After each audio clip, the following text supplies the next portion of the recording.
Après la Suisse, le président Martin Fayulu Madidi a été reçu par la diaspora congolaise de France le samedi 26 octobre à Paris autour d'un dîner par rapport au plan de la sortie de la crise en République démocratique du Congo. La vérité des urnes doit être respectée. La vérité est têtue mais elle finira par triompher, a dit Martin Fayulu. Le président statue sur 4 points qui sont: nous allons défendre la Constitution essentiellement dans ses articles intensifs non-révissages. Nous allons mobiliser la population pour que triomphe la vérité de choix des électeurs, entendu la vérité des urnes. Nous allons lutter contre les antivaleurs. Nous allons lutter contre la corruption, injustice et la dictature. Dans les documents du 27 avril, nous avons dit que nous allons nous battre. Et notre action est centrée sur 4 objectifs. Le premier, c'est que nous allons défendre la Constitution et essentiellement dans ses articles intangibles, non révisables.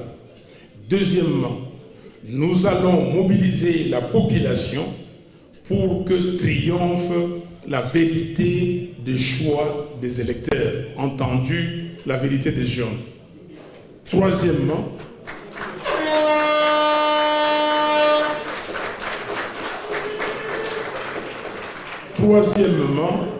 nous allons lutter contre la corruption. Vous voyez l'affaire des 15 millions.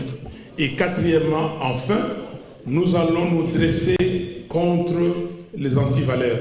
Le Premier ministre honoraire Adolphe Muzito, dans son intervention, a éclairé les participants sur la question du porte-parole de l'opposition et du thème de la conférence dîner, à savoir l'avenir de la démocratie au Congo. Il a estimé que parler de l'avenir de la démocratie au Congo suppose qu'il existait une démocratie au Congo qui fonctionne mal, alors que le Congo vit une dictature totale. Vous savez que nous sommes entrés dans un piège, y compris de la part des amis qui ont organisé cette conférence. C'est un piège historique. Les prochaines fois, quand vous nous inviterez, vous pourriez poser la problématique des séjours en l'inversant, en disant « avenir de la dictature en RDC ». Parce que poser les problèmes en termes de l'évolution de la démocratie ou l'avenir de la démocratie présuppose qu'on est en démocratie et que la démocratie dysfonctionne, ne marche pas correctement. Il faut travailler à améliorer sa qualité. Ce n'est pas le cas. Nous sommes plutôt une dictature.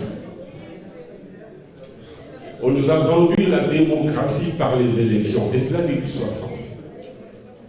La souveraineté nationale, on l'a transmise entre les mains des élus, Lumumba et les autres. Il est né un État souverain, État indépendant. Il est né aussi la République. Le deux, ce n'est pas la même chose. On est président de la République d'une part et chef de l'État de l'autre. Vous pouvez être un État souverain sans être une République.